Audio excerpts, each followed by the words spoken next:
Hello everyone, my name is AZZATRU and welcome to another Star Wars Battlefront video. In this video I'm going to be talking about the concept art released via IGN from EA and DICE, and this is the first piece of proper concept art of Star Wars Battlefront that has been shown to the public, and there's quite a lot we can take away from this, and they did do a short interview with. I'll put the image on screen and I'll talk about what IGN picked up on what could be in the game from this image. If you want to see the ultra high res full version of the image, there will be a link to it in the description below. So basically the image show a pair of rebels trying to flank a pair of stormtroopers and ATST.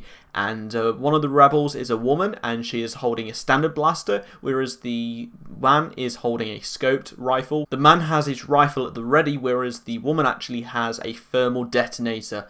And this is on Endor, so this is at the Battle of Endor, and you know, this is probably one of the biggest moments in the Star Wars film saga. If you look in between the trees, you can actually see the Ewok villagers, so it's hinting that DICE are really going for the verticality of this game, which is really awesome, because it was very heavy within Star Wars Battlefront, but some people have expected it to be quite ground based because, you know, of battlefields being that way. Now, one of the ATSTs is fighting on against the rebels, whereas the other one is laying on the ground destroyed.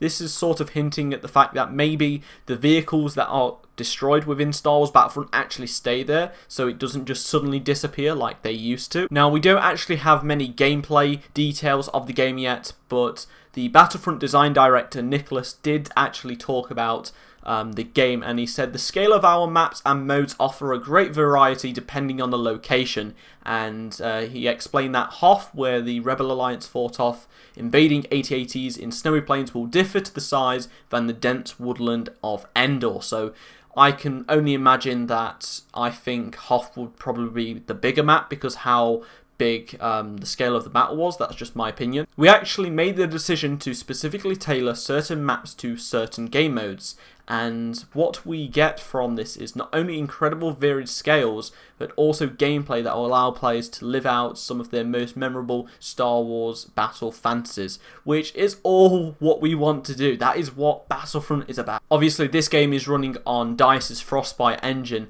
and this was brought to life using the studio's internally developed photogrammetry systems. For those of you that don't know photogrammetry, they can actually use this to take real life photographs, so like they went to the real locations of the films to put this into the game and achieve a very incredible level of detail. Nicholas went on to say, perhaps the hardest part of this franchise, Nicholas went on to say, perhaps the hardest part about bringing this franchise back is managing expectations. Star Wars fans, including ourselves, are incredibly passionate about the universe. Each of us have our very own personal favourites. However, with the talent we have here at DICE, the Frostbite technology at our fingertips, and the fantastic working relationship we have with Lucas, I believe we can deliver a Star Wars experience that excites fans around the world and gives them a chance to play out battles in some of the most iconic locales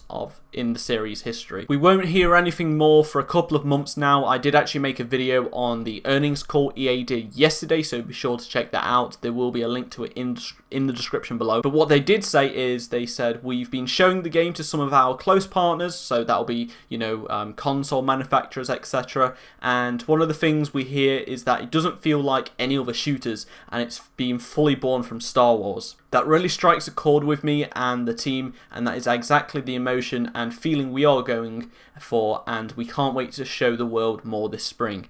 I'm super excited for this, guys. If you are excited for Star Wars Battlefront, be sure to comment below, and if you missed any of my previous two videos, be sure to click on the annotations on screen and subscribe for more Star Wars Battlefront news. I'll see you all in my next video. Goodbye.